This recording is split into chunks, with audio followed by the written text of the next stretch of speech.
Terima kasih Dr. Chow. So jadi tadi Dr. Chow ada kata pasal apa pemikiran yang masih secluded, yang masih dalam kotak, dalam comfort zone, dan Malaysia, rakyat Malaysia pada hari ini tak percaya dengan life, menjadi lifelong student, pelajar sepanjang hayat, di mana orang yang sampai 50-60 tahun pun masih boleh belajar perkara baru. Jadi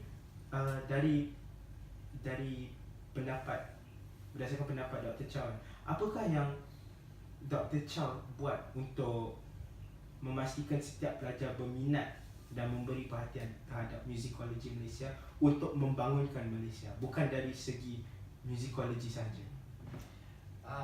I will actually teach music of world heritage, world heritage music, something in the next semester, which means I have not started the class yet, so I cannot really tell like what I've done in the past, because now what I'm doing it is actually not really like related to humanity or to civilization. But what I would do is that I actually have an experience as a part-time lecturer teaching music appreciation in other university, and it's a new course, and because that is a new course, it's a new university, and I was lucky that I was given an opportunity only before I came in. Okay, an opportunity to design the course for the university, and I ran the course for 2 semesters, and I find it quite already stable and good, but of course like it can be improved. But the music appreciation is that I actually expose the students into many aspects of the music, many types of music that they can really appreciate, which means that actually instills some kind of cultural musicology thinking inside. So one of the chapters that the student have to deal with is the musical instruments. That's I actually want the students to explore beyond the Western classical orchestra. So which means there were about like 30 musical instruments that we have to explore, and then the instrument that which are really related to maybe more than 30. The instrument which are related to Western classical orchestra are only like 10, which means some others are instruments that they students will never imagine. Yeah. Will never be have been imagined, and I expose them with videos and pictures and little facts, only little facts, because I cannot feed them with much words. It will be overwhelming, I guess. Yes, and it's only a chapter, but I spent 2 weeks on that, and I feel like that actually evokes interest among students, and I think I can bring this concept in again, and the course that I'm going to teach next semester is exactly world music. So in this world music, students should be exposed to various aspects in music making, such as musical instrument and also genres, musical genres, and also ensemble of different cultures. So because I am in the field that I have to think of limitasi yang akan yes, dihadapi. and also I also have to be creative as well, so that I won't bore my students. So but the biggest objective of bringing in this knowledge into the classroom is that I hope that the student can appreciate and they can explore the music themselves after being exposed to the classroom experience. So what I can do is that I try to be creative as well. I try to be creative, and I try to bring in audiovisual materials, because this is the era of YouTube era, and everyone can access YouTube, and I also have to be updated with what is available in YouTube, so that I can recommend good videos to students. And YouTube has indeed becoming a very good tools for me to teach, because a video speaks 1,000 words. No, I don't have to speak much. I just show the video, and that explains almost everything. But of course, like, there are also bad videos. There are also bad videos that I, as a lecturer, or I as a facilitator, I have to screen, and I have to guide and navigate students, that's what to bring them to see what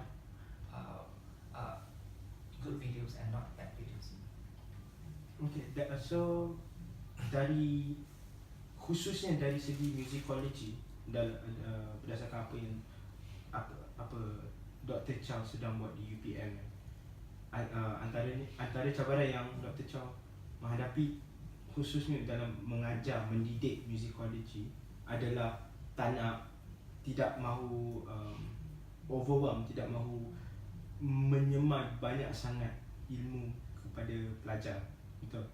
Sebab macam tadi, takut nanti pelajar rasa boring ke, rasa bosan dan tidak kreatif. Yang tadi Dr. Chow kata. Jadi berdasarkan semua tu, adakah cabarannya lebih kepada Dr. Chow mengajar atau pelajar kita menimba ilmu tu, menyerap ilmu tu dan mengamalkan pada kehidupan seharian, dalam kehidupan seharian?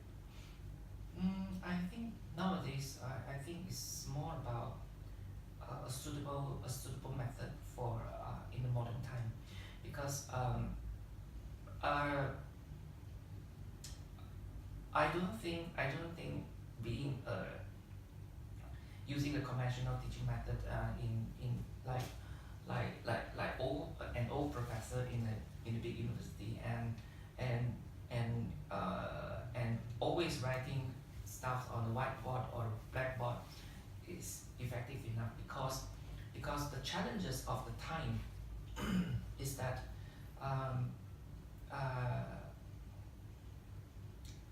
students can access to various resources easily, much easier than before, which means my experience is that when I start to introduce a new term, students start to look for Google what it is. So that is how technology has been like, how technology has already evolved. Whether it's helping or it's not helping, that we will always have both sides of argument. But this is a reality. This is a reality that we are already in the modern time. So I don't know whether I like this kind of method in teaching, or I'm adapting to the time. I think both are the reasons. Because I think I'm also kind of fond of using audiovisual materials, because I also like to watch audiovisual materials, and I find it quite interesting to absorb knowledge from these kind of materials, because it's faster. But there are also cons. Of using this kind of method, or this kind of method in teaching and also in learning, because the cons is that we gradually forget to read text, and we simply get tired easily when we deal with an article with a lot of words. Yes.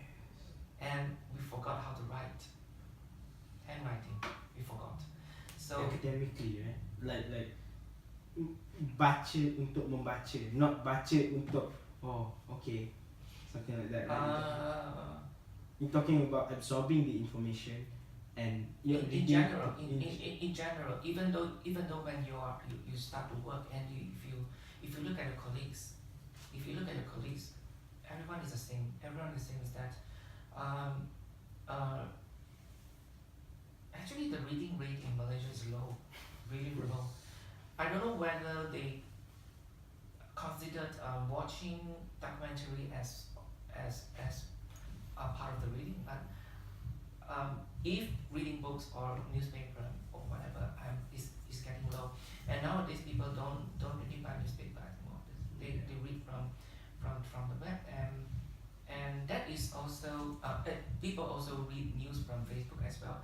That is also something really worrying happening because the learning method is that you actually fix things that you want to learn, you want to see, and you filter out things that you don't want to see on Facebook. And Facebook is full of algorithm that actually calculates what you like and what you don't like, and also what your friends like, friends of friends like. That is actually full of calculation, and what you see on Facebook is actually prepared by the formula of the IT formula. So that is also something I think is a new challenge. That is a new box. It's a new box for new people, for a newer generation. So there is always pros and cons in various teaching methods and also learning methods. And my philosophy is always that we should not keep to one resources, and we should always keep our option open.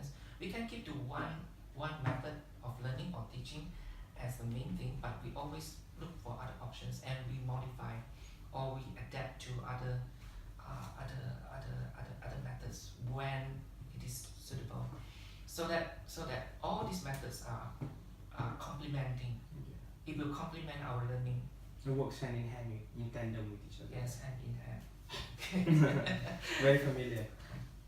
Okay, so saya rasa cukup untuk dari segi mengajar di UPM. Jadi saya just nak tanya macam secara personalnya, bagaimana Dr.